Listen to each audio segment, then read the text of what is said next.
A reclusive millionaire, returned to the hollow glamour of his former life for a single night, was paralyzed by the sight of his late best friend's daughter, huddled and shivering in a rain-slicked service alley.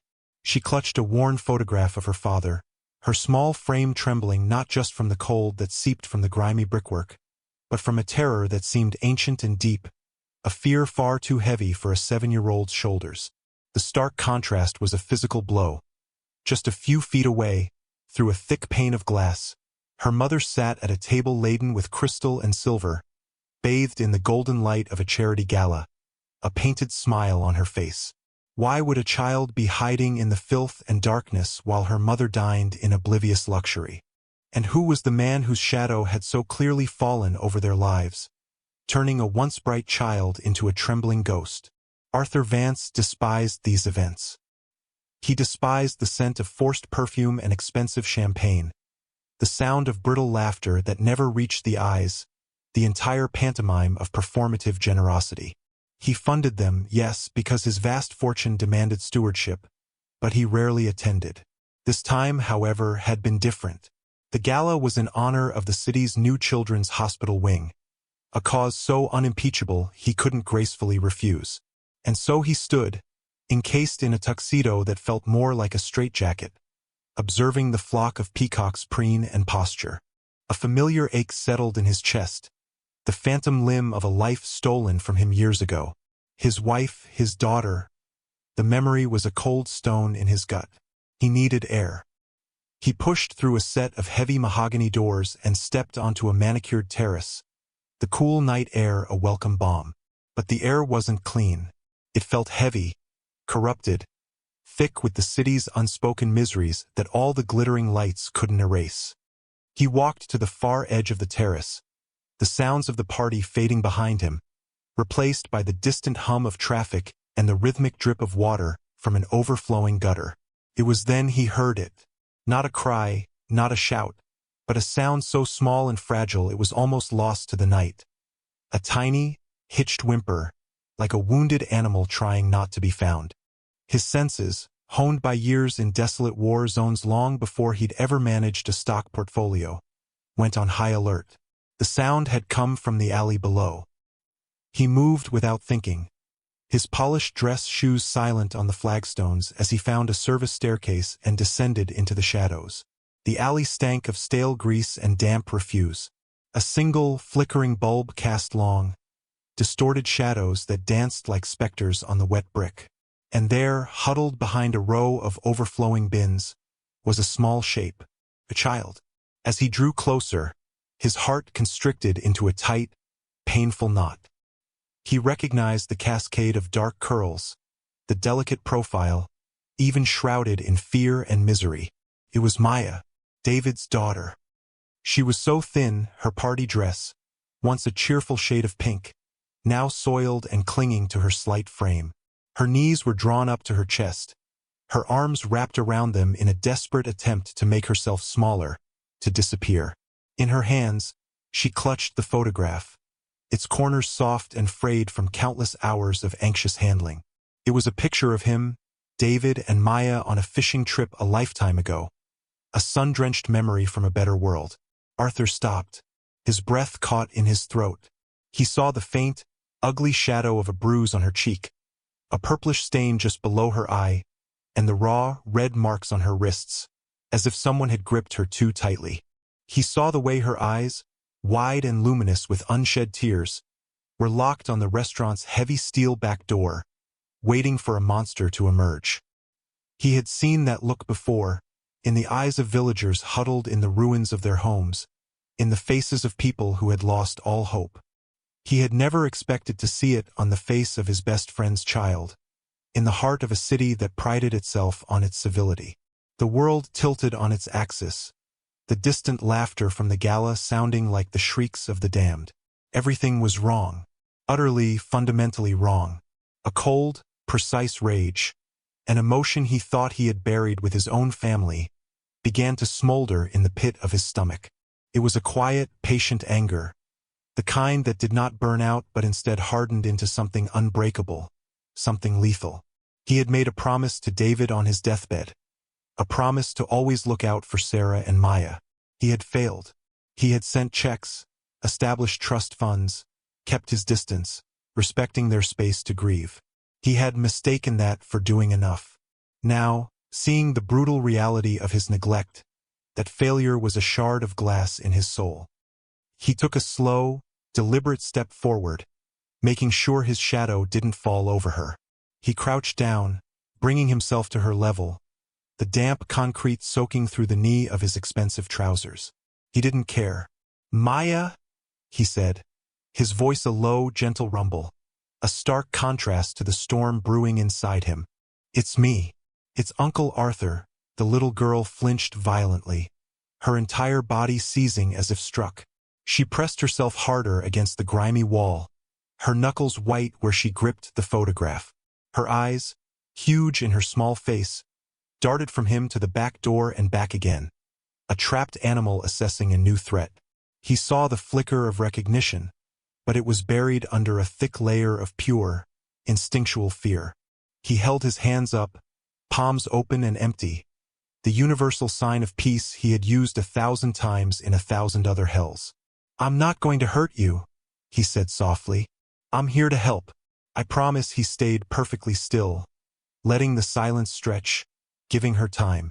The rain began to fall in earnest now, cold droplets plastering her dark curls to her forehead and tracing clean paths through the grime on her cheeks.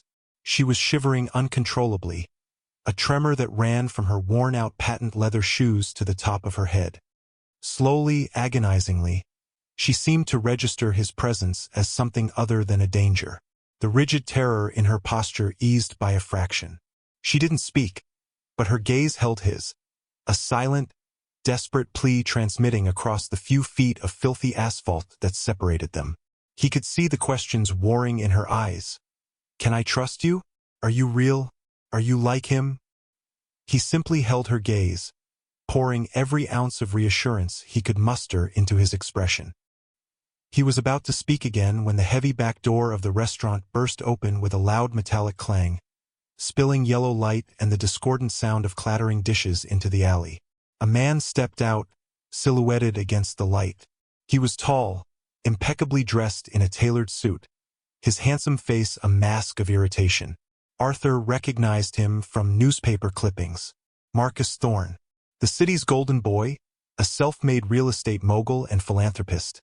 And, for the last year, Sarah's fiancé. "There you are, you little brat," Marcus snarled, his voice a low, venomous hiss that bore no resemblance to his curated public tone. The charm was gone, stripped away to reveal something ugly and rotten beneath. "Do you have any idea the trouble you've caused?" Running off like that, he advanced on Maya, his movements sharp and predatory. Maya let out a small, choked gasp and tried to shrink further into the wall.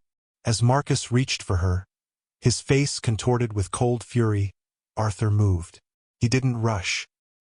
He simply rose to his full height and stepped between them, a silent, immovable object. He was broader than Marcus, and years of disciplined living had kept him in a state of physical readiness that the other man, despite his gym-toned physique, clearly lacked. "Let go of the child," Arthur said. The words were quiet, almost conversational, yet they carried the chilling weight of an absolute command. Marcus froze, his hand hovering in the air. He blinked, his eyes adjusting to the dim light, and a flicker of surprise crossed his face as he recognized Arthur. Instantly, the mask of civility snapped back into place. The transformation was so swift, so complete, it was dizzying. "Arthur Vance. My God, what a surprise," he said, his voice now smooth as silk. He offered a charming, boyish smile. "Just a little family drama. You know how kids can be. Maya here has a penchant for the dramatic." Just then, Sarah appeared in the doorway, her beautiful face pale and strained. She wore an elegant gown that seemed to hang off her frail frame, and a cashmere shawl was clutched tightly around her shoulders. Her eyes found Arthur, and for a fleeting second, he saw a desperate, pleading hope in their depths before it was extinguished, replaced by a practiced neutrality. "Marcus, let's just go home," she said, her voice thin and brittle. Marcus put a possessive arm around her shoulders, pulling her against his side. "Of course, my love. We were just about to." He looked at Arthur, his smile unwavering. "A misunderstanding. Maya can be difficult. We're working with a therapist." "It's a process." As he spoke, Sarah's shawl slipped, and for a heartbeat, Arthur saw it. A constellation of ugly, finger-shaped bruises high on her arm, a stark testament of violence against the pale skin. He looked from the bruises on the mother to the terror in the daughter's eyes, and the pieces clicked into place with horrifying clarity. The gaslighting, the public charm, the private cruelty. It was a classic, sickening pattern. He felt the cold rage inside him coalesce into a single, sharp point of purpose. And then, Maya did something that changed everything. She took a tiny, hesitant step forward, out of the shadows and into the dim light. She looked directly at Arthur, her small face a mask of desperate resolve. Her lips parted, and a single, whispered plea escaped, a sound that would echo in Arthur's soul forever. "Please," she begged, her voice cracking with the effort of speaking. "Save my mom." In that moment, a vow formed in the silent chambers of Arthur's heart. It was a promise made not only to the terrified child before him, but to the memory of his friend, to the ghost of his own daughter, to whatever goodness was left in a world that allowed such things to happen in the shadows. He looked from Maya's pleading eyes to Sarah's captive face, then finally to the smiling monster who held her. "I see you," the vow echoed in his mind, "and I will not let this stand. I will burn your world to the ground to keep them safe. I will protect them." He gave Maya the smallest, almost imperceptible nod, a silent contract that passed between the protector and the protected. The war had begun. Marcus Thorne just didn't know it yet. Arthur's mind was already working, calculating, planning. A direct confrontation here would be pointless, a messy scene that Marcus could easily spin to his advantage. He needed to control the situation, to extract them from the immediate danger while gathering the ammunition he would need for the final battle. He forced a neutral, almost collegial expression onto his face. "It's a cold night," he said, his tone deceptively calm. "And it looks like your driver is blocked in. Allow me to give you a ride home. My car is just around front." It was a simple offer, a gesture of convenience from one wealthy man to another. To refuse would be churlish, a crack in the perfect facade Marcus worked so hard to maintain.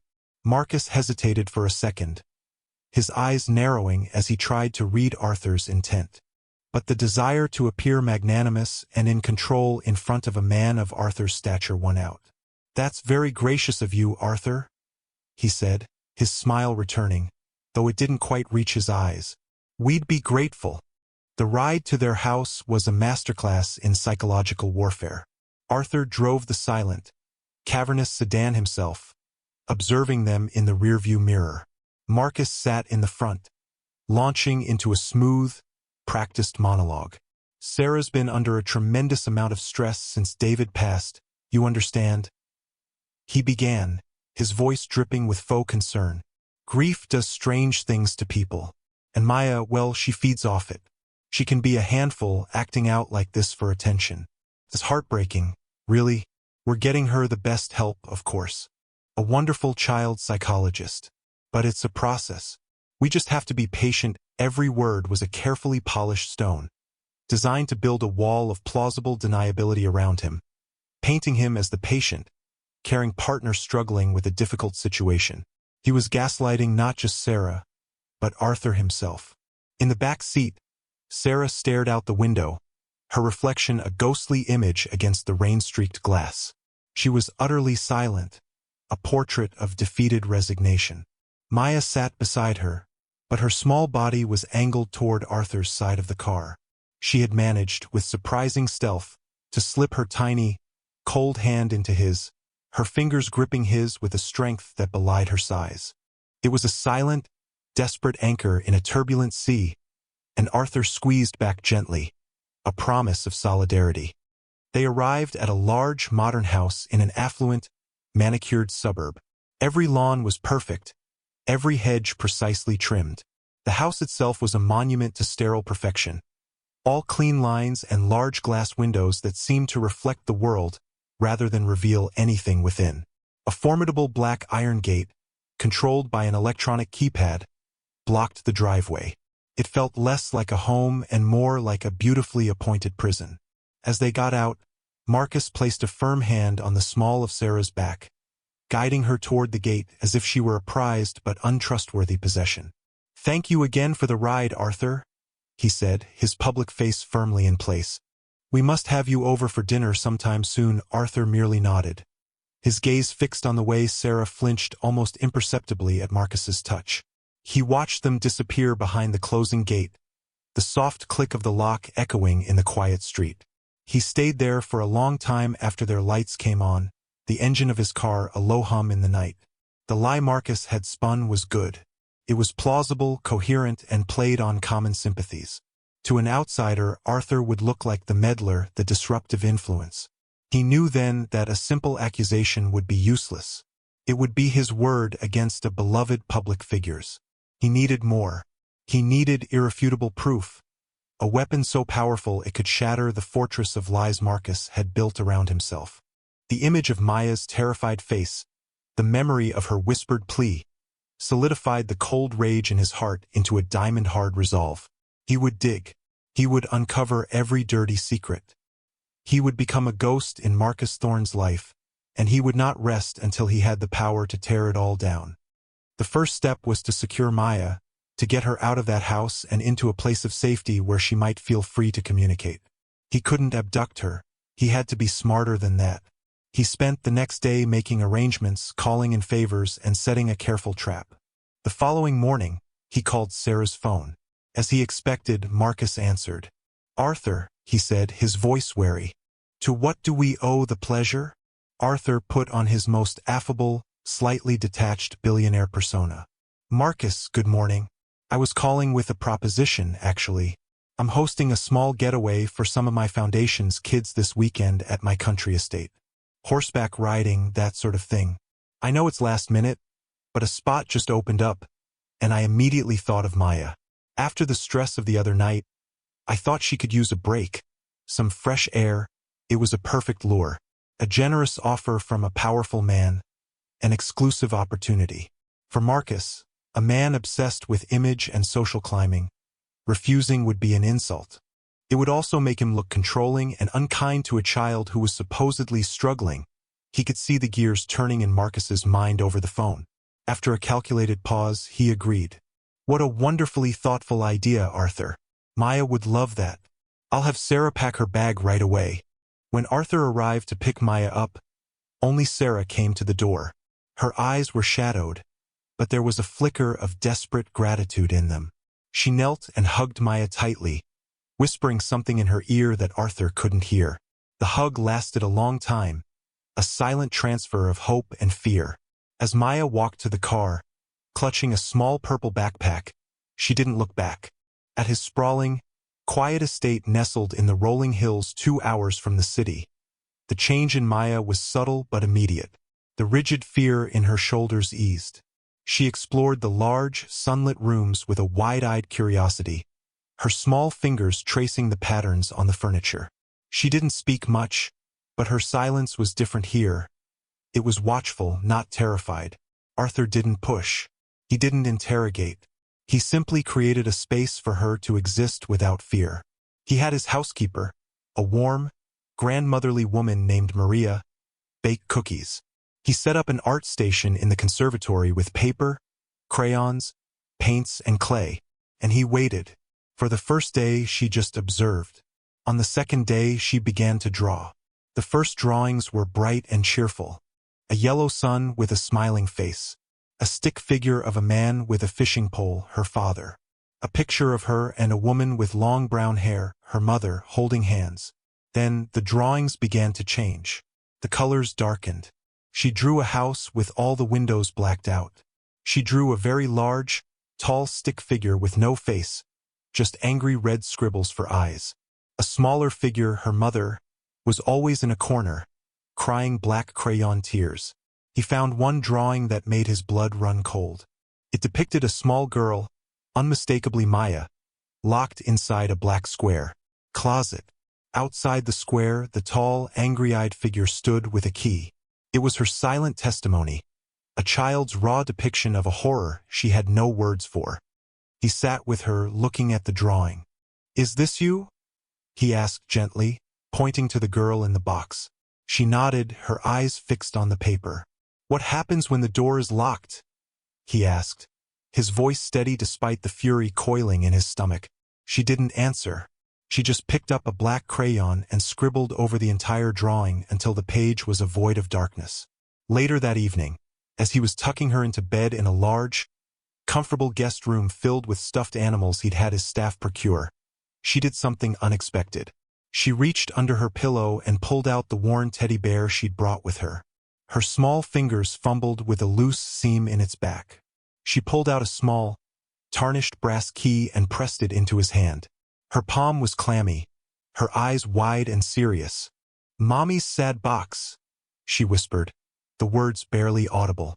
Then she burrowed back under the covers and turned her face to the wall, her small body tense. Arthur stood there for a long moment, the small, cold key feeling impossibly heavy in his palm. A key. A clue. The first concrete piece of the puzzle. Mommy's sad box. It was a child's name for a secret, a place where pain was stored.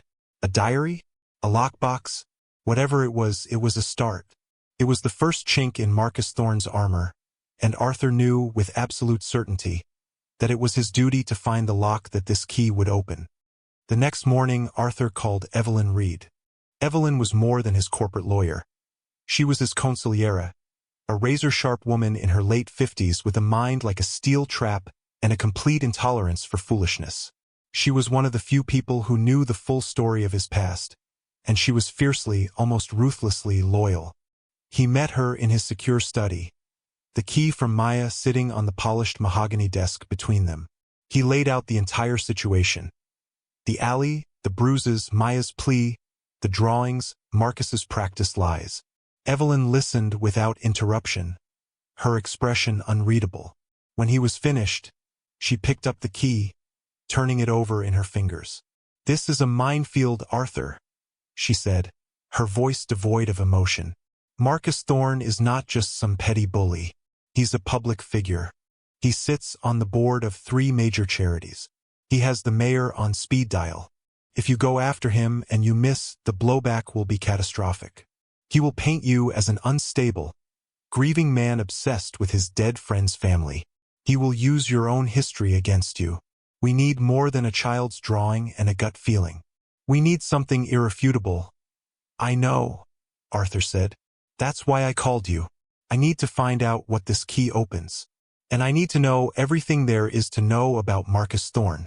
Evelyn nodded, her mind already at work. "I'll hire a private investigator. Not one of our usual corporate guys. I know someone from my days in the DA's office. Ex-homicide. Discreet and thorough. We'll start with a deep dive into Thorne's finances and his past relationships. Men like him don't just appear out of nowhere. There's always a pattern." While Evelyn set her plan in motion, Arthur focused on the more immediate puzzle. The key. It was old-fashioned, the kind used for a piece of furniture or a small lockbox, not a modern door. He thought about the house, the sterile, modern fortress. It was unlikely to be for anything there. Then he remembered David's old study. When Sarah had moved in with Marcus, most of David's things had been put in storage. But Sarah had insisted on keeping his antique roll-top desk, a family heirloom. It was the one piece of the past she had refused to part with. It had to be the lock. The investigator Evelyn hired, a grizzled man named Costello, was as good as advertised. Within 48 hours, he had a preliminary report. Marcus Thorne had a history, 2 to be exact. 2 previous engagements to wealthy widows, both of which had ended abruptly. In both cases, the women had suddenly liquidated significant assets before breaking off the engagement and moving away, refusing all contact.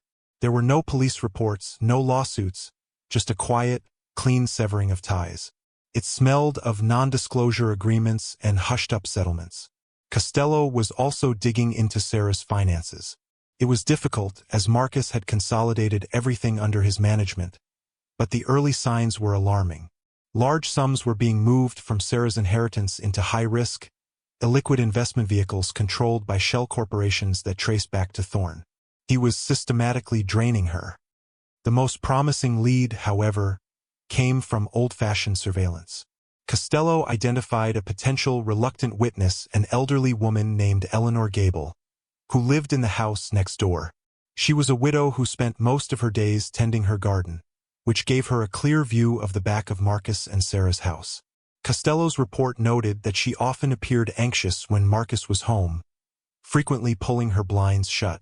Arthur decided to approach her himself. He didn't want to send a gruff PI who might intimidate her. He went in the middle of the day, dressed in casual clothes, and found her pruning roses in her front yard. He introduced himself as a friend of Sarah's late husband. At the mention of Marcus's name, a curtain of fear fell over her face. "He's such a wonderful man," she said, her voice a little too bright, her eyes refusing to meet his. So good for Sarah. A pillar of the community Arthur didn't press. He simply stood there, his presence calm and steady. "I'm worried about Sarah," he said quietly. "And I'm worried about Maya." He let the silence hang in the air. Mrs. Gable snipped a dead rose from its stem, her hands trembling slightly. "People hear things, sometimes," she mumbled, her eyes on her rosebush. "In a neighborhood like this, the houses are so close together. You hear arguments." She finally looked at him, her eyes swimming with a mixture of fear and guilt. "I've heard shouting," she whispered, her voice cracking. "Horrible shouting. And then, sometimes, for days I don't see her at all. The car doesn't move. The blinds stay down. And last month I saw her try to leave. She had a bag. He caught her at the gate. He dragged her back inside. By her hair, a tear traced a path through the light dust on her cheek. I should have called someone. I know I should have. But I was scared. He's an important man. Who would believe me? An old woman, against him. Arthur felt a surge of cold fury, but he kept his voice even. I believe you, Mrs. Gable. And you're not alone anymore. He now had a witness. It was a start, but a he-said-she-said account from a frightened neighbor was still not enough to guarantee victory. He needed to get into that house. He needed to get to that desk. Evelyn devised the plan. It was audacious, playing directly into Marcus's vanity. Arthur would establish a charitable foundation in David's name, the David Miller Memorial Fund for Aspiring Young Scientists. He would personally endow it with a 7-figure sum. To finalize the charter, he would need certain documents from David's old business files, which, he would claim, Sarah had told him were stored in David's desk. It was the perfect excuse. Marcus, ever the philanthropist, could not possibly object to such a noble and public gesture. Refusing to help would look petty and suspicious. The call was made. Marcus, as predicted, was effusively supportive. Arthur, that's an incredible tribute to a great man. Of course. Come by tomorrow afternoon. I'll make sure the office is unlocked for you. Anything to help. The trap was set. Arthur felt a grim sense of satisfaction. He was going into the lion's den. When he arrived, Marcus greeted him at the door, the picture of gracious hospitality.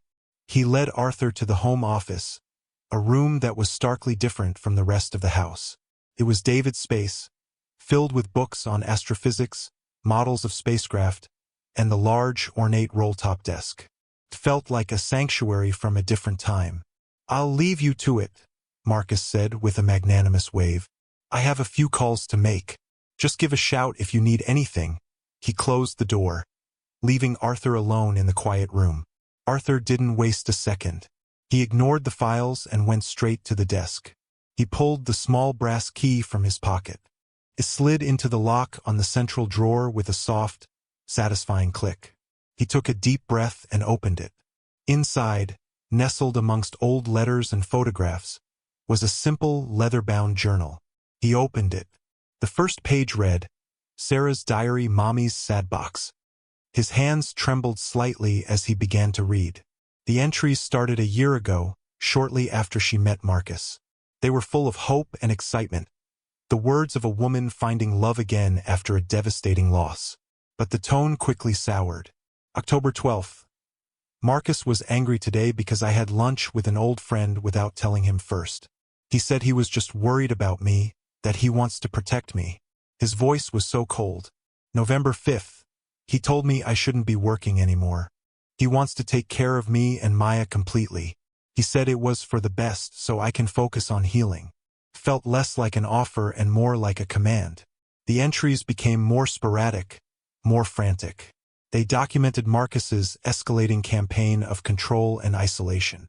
He took over her finances, claiming he could manage her inheritance better. He cut her off from her friends, suggesting they were a bad influence. He belittled her, chipping away at her confidence until she began to doubt her own sanity. January 22nd. He locked Maya in her room for an hour because she spilled juice on the carpet. He said it was for discipline. I tried to stop him, and he grabbed my arm so hard. I can still see the marks. I have to be more careful. I can't provoke him. I have to protect Maya. The final entries were terrifying, the desperate scrawls of a woman in a cage. March 4th. He told me if I ever tried to leave, he would make sure I never saw Maya again. He would tell everyone I was an unfit mother, that I was unstable. And they would believe him. Everyone loves him. I am so alone. Arthur's heart hammered against his ribs. This was it. This was the proof. But as he turned to the last written page, he saw something else tucked into the diary's back pocket. A small, black USB flash drive. He pulled it out, his fingers fumbling with the small piece of plastic. Sarah had done more than right. She had been smart. She had been brave. She had created a weapon.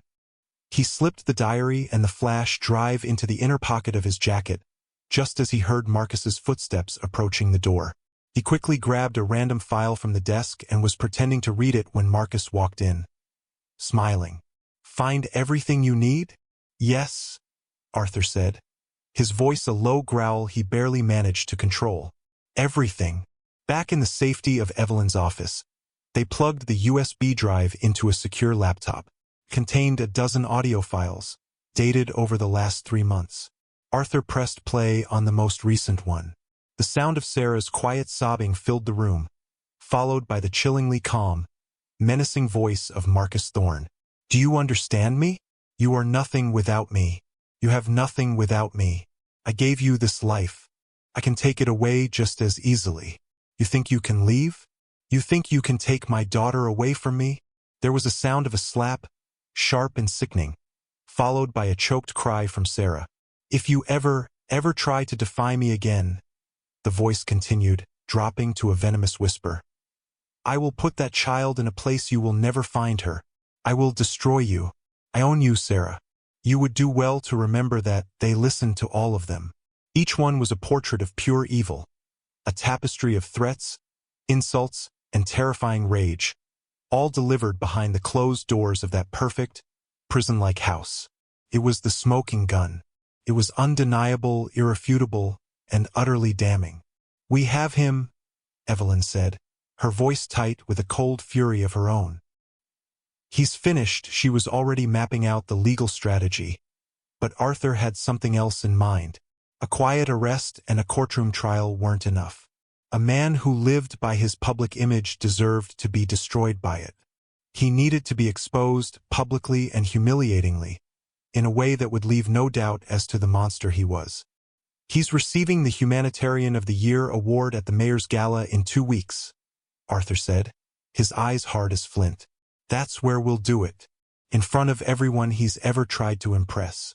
We will strip him bare in a room full of his peers." The plan was set, but Marcus was no fool. He was a predator, and predators have instincts. Arthur's sudden reemergence in their lives, Maya's weekend away, the carefully orchestrated visit to the office. It was too much of a coincidence. He must have sensed the shift in the power dynamic, the subtle scent of rebellion in the air. He began his countermove. His first call was to Arthur. His tone was no longer friendly. It was cold, hard, and full of implied threat. "I don't know what you think you're doing, Vance, but it stops now," he said. "You are not to contact Sarah or Maya again. You are a disruptive influence. They've been through enough without you dredging up the past and putting ideas in their heads. Stay away, it was a warning shot. The next move was to accelerate his endgame with Sarah. He announced to their social circle that he and Sarah were moving up the wedding. It would be a small, private ceremony in just 10 days' time. Once she was his wife, his legal control over her and her assets would be absolute. Finally, he turned his psychological poison on Sarah herself. He told her that Arthur was trying to prove she was an unfit mother so he could gain custody of Maya himself. He twisted Arthur's concern into a selfish plot, preying on her deepest fears.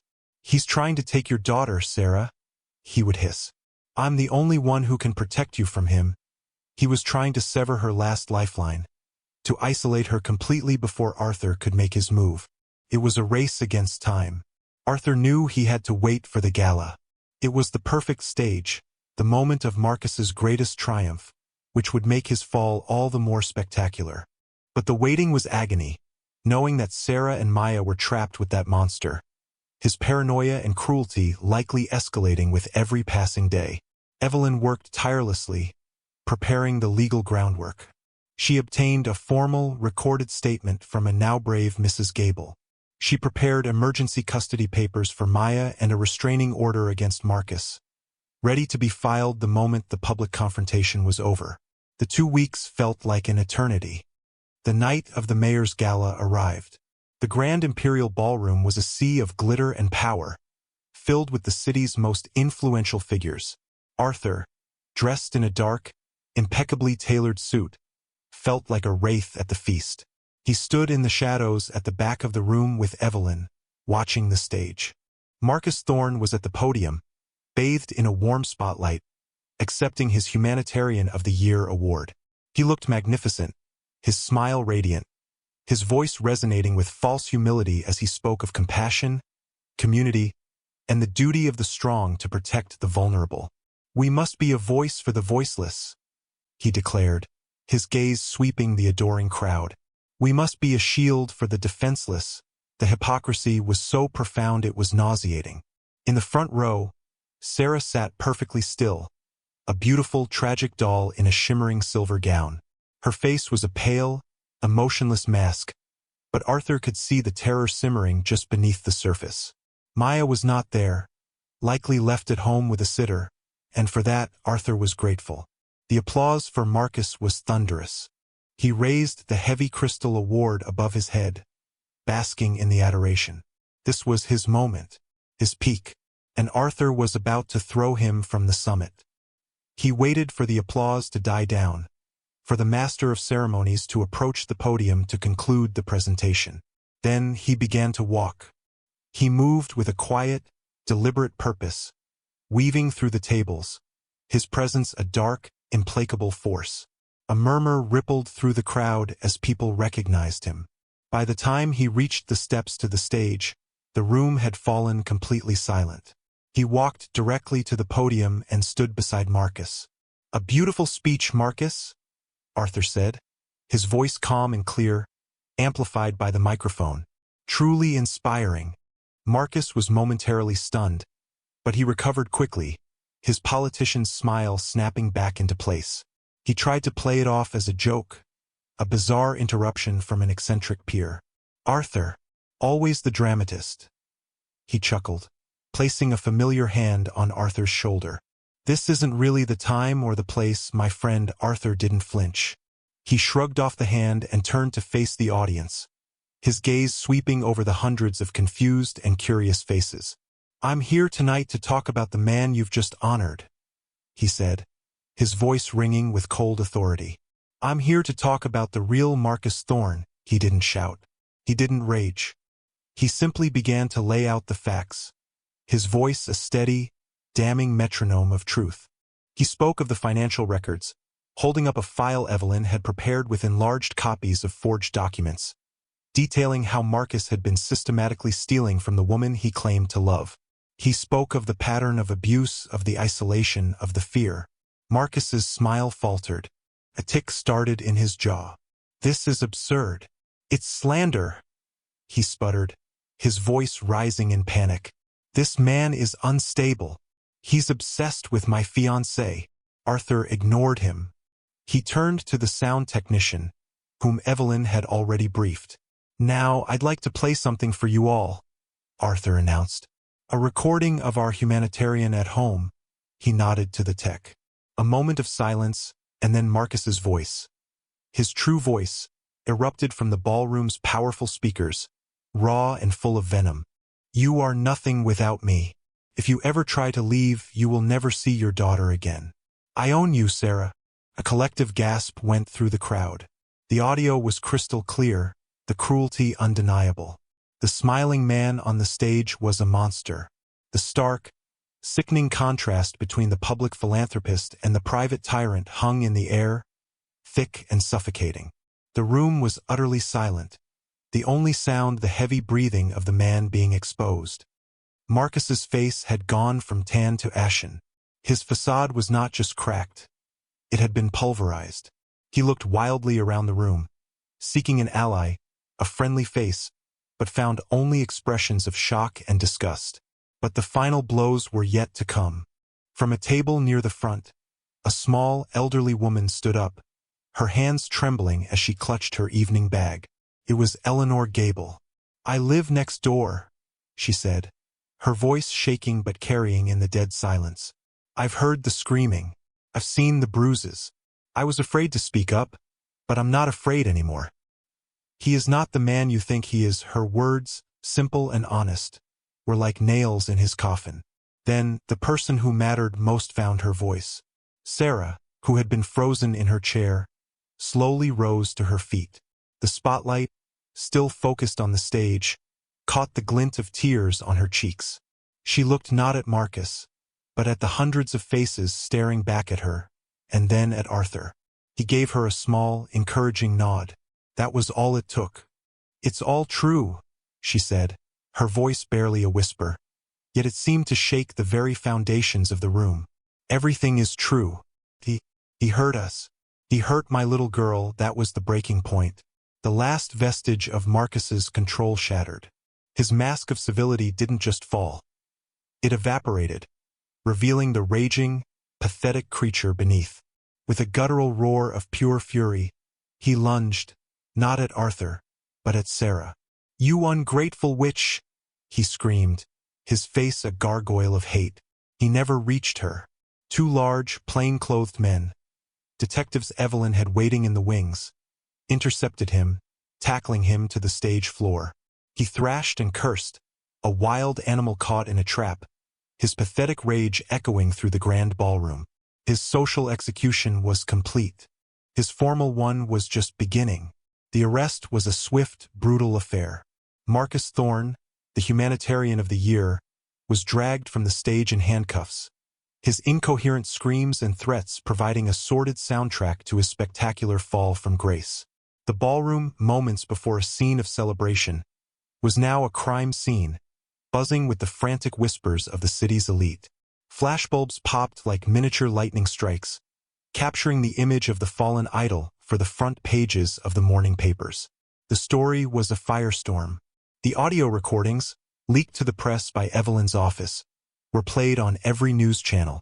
Mrs. Gable's testimony, Sarah's quiet, powerful statement, and the damning financial evidence created a narrative so vile and unambiguous that Marcus's powerful friends abandoned him instantly. His name was stripped from charity boards, his partnerships dissolved, his reputation reduced to ash.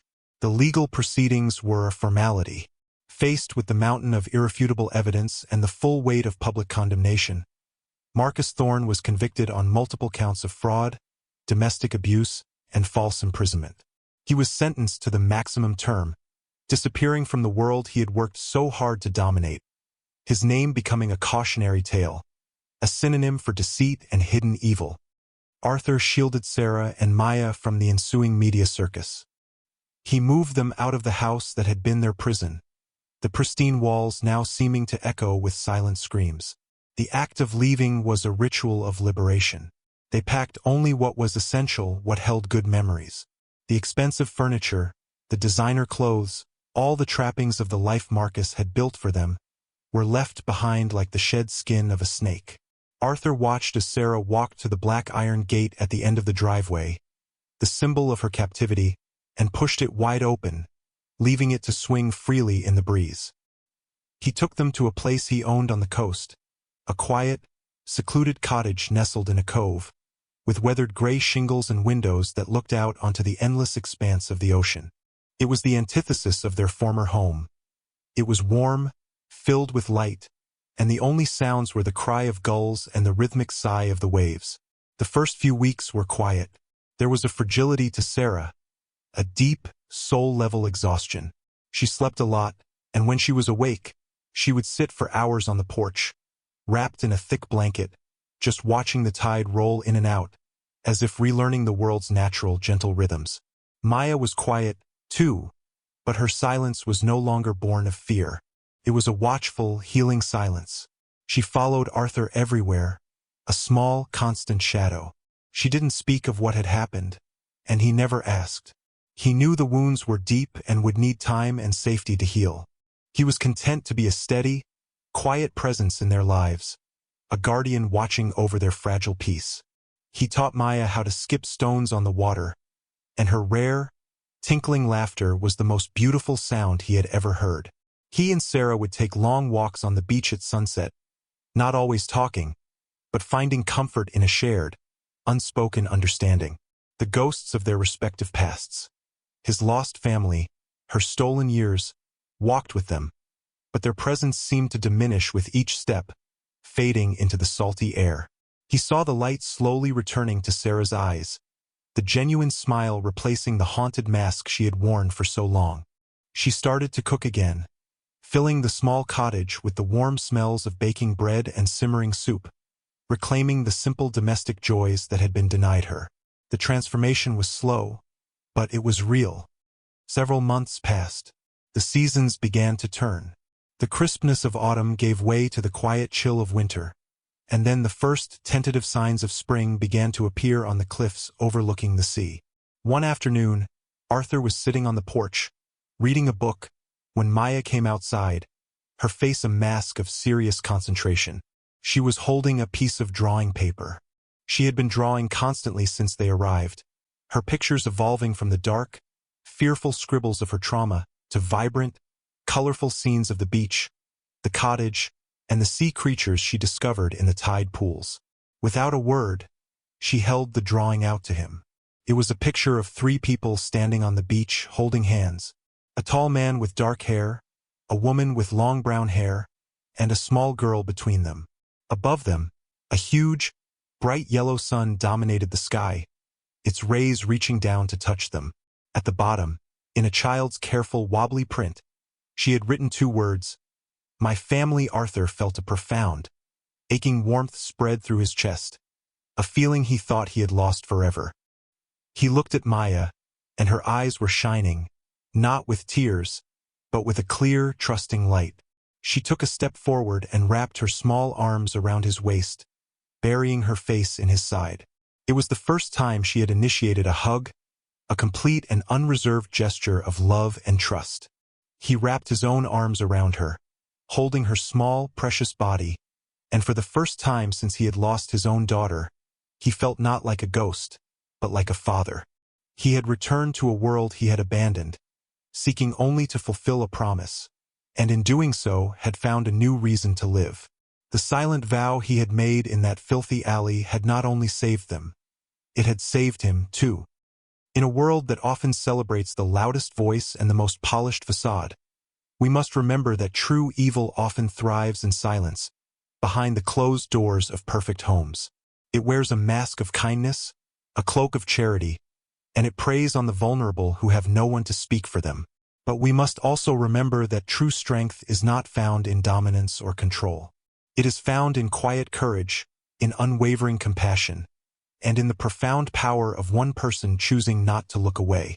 How many monsters walk among us, their darkness hidden by a brilliant smile, and how often do we ignore the silent pleas for help that flicker in the eyes of a neighbor, a colleague, or a child on the street? The story of Arthur, Sarah, and Maya is a reminder that we all have the capacity to be a protector, to be a light in someone else's darkness. It does not require a vast fortune or a hidden past. It requires only the will to see, the courage to act, and the heart to care. Share this story if you believe that one person's compassion can change the world for another. Tell us in the comments what you would have done in Arthur's place. Thank you for listening, and may you always find the strength to be the person who steps into the alley, not the one who walks away.